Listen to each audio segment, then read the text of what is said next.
আমরা বিগত বিশ্ববিদ্যালয়গুলোর ইলেকশনের যে রেজাল্ট সেখানে আমরা দেখেছি তারা আমাদের সংগঠনের ভাইদের উপর আস্থা রেখেছে। ঠিক একইভাবে ঢাকা 17 আসনেও জনগণ বিশেষ করে মা বোনেরা আমাদের জামায়াত ইসলামী মনোনীত প্রার্থীর উপর আস্থা রাখবে ইনশাআল্লাহ।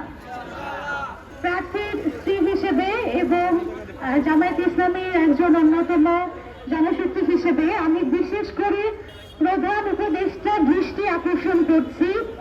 এই মুহূর্তে ঢাকা 17 আসন সমস্ত বাংলাদেশের একটা অন্যতম ভাইটাল আসন, কারণ আমরা জানি বিএনপির যিনি প্রধান তিনি কিন্তু এখানে ক্যান্ডিডেট।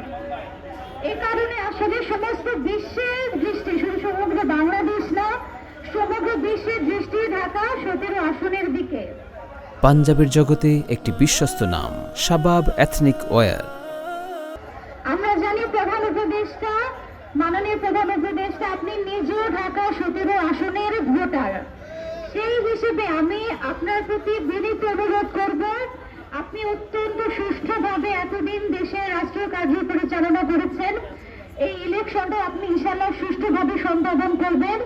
বিশেষ করে 17 আসনে যেন অবশ্যই লেভেল প্লেইং ফিল্ড থাকে, এটা ইনশিওর করা, এটা আপনার সম্মানের দাবি।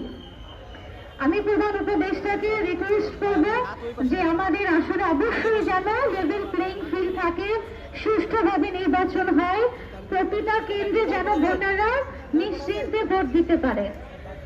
এই আশাবাদ ব্যক্ত রেখে আমি আমার কথা শেষ করছি।